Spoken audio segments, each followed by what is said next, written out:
आज आपण विदर्भात कार्यक्रम समारंभात असणारी कोहळ्याची भाजी ही रेसिपी बघणार आहोत। कार्यक्रमातल्यासारखी चव जर घरी आणायची असेल तर ही रेसिपी शेवटपर्यंत नक्की बघा। तर या भाजीसाठी आपल्याला हिरव्या पाटीचं कोहळं घ्यायचं आहे।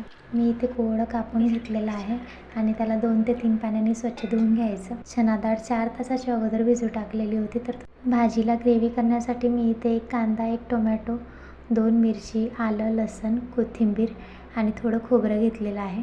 भाजीला फोडणी देण्यासाठी मी इथे 2 चम्मच तेल टाकलेलं आहे, थोडी मोहरी टाकलेलं आहे, थोडं जिरं, थोडा हिंग टाकलेला आहे, थोडा कढीपत्ता टाकलेला आहे। आपण जी ग्रेव्ही तयार केलेली होती ती टाकायची। आपण जे वाटण तयार केलेलं होतं ते सगळं कच्चं वापरलेलं होतं, त्यामुळे तेलात छान शिजू द्या ब्राउनिश होतपर्यंत। मसाला छान शिजलेला आहे। अर्धा चम्मच हळद, धनिया पावडर, आवडीनुसार तिखट, चवीनुसार मीठ, थोडा गरम मसाला, अर्धा चम्मच काळा मसाला सगळं टाकून त्याला छान मिक्स करून घ्या। थोडी कस्तुरी मेथी टाकलेली आहे। त्याला छान तेल सुटतपर्यंत त्याला शिजू द्या। त्यानंतर आपण जी भिजवलेली चणा डाळ होती ती चणा डाळ आणि कोहळं टाकून द्या। त्याला चांगलं मिक्स करून पाणी न टाकता 5 मिनिट शिजू द्या। भाजी 70 ते 80% शिजल्यानंतर त्यामध्ये थोडं गरम पाणी टाकायचं। तर या भाजीला पातळ रसा नसतो, हलकीशी ग्रेव्ही असते। तुम्ही बघू शकता आपली भाजी तयार आहे।